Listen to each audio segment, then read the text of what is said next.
Hi guys! Maayong hapon. For today's video ay gumawa ako ng Barbie theme cake. Medyo matagal na rin since the last time na nakapag-video ako at nakapag-voice over ng aking cake decorating tutorial. Nakakapagod at syempre nakaka-stress din minsan mag-video tapos mag-film.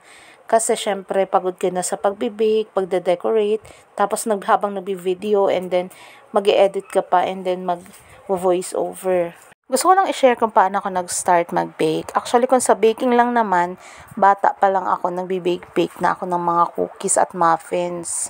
Meron kaming maliit na oven toaster, yung parang 2 piraso ng bread lang yung pwedeng magkasya. Doon ako nagbi-bake noon. So, kung itatanong nyo naman paano ako natutong mag-decorate ng cake, lahat po yan na tutunan ko lang sa YouTube, sa Facebook.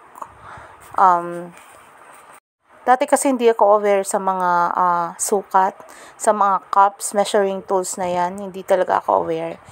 Nung nag-start na ako magbenta ng cake, that's the time na inaral ko talaga na kailangan sinusunod natin yung recipe at procedure.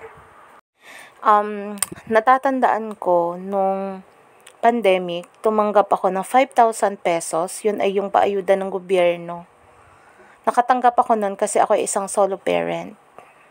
So, doon ako nag-start na mamuhunan sa cakes na. Yun yung pinuhunan ko at ngayon hawak ko pa rin siya. At along the process, along the way, nag-ipon para makapagpundar ng mga bagong gamit sa pagbibake. Simula lang ako nung una sa re-regalo ng mga cake sa mga pamangkin.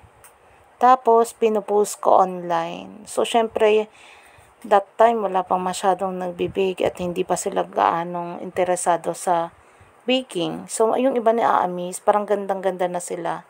Kahit na hindi pa yun ganun kaganda. Pagkatapos nun, ay may mga umorder na. Yun lang guys for today's video.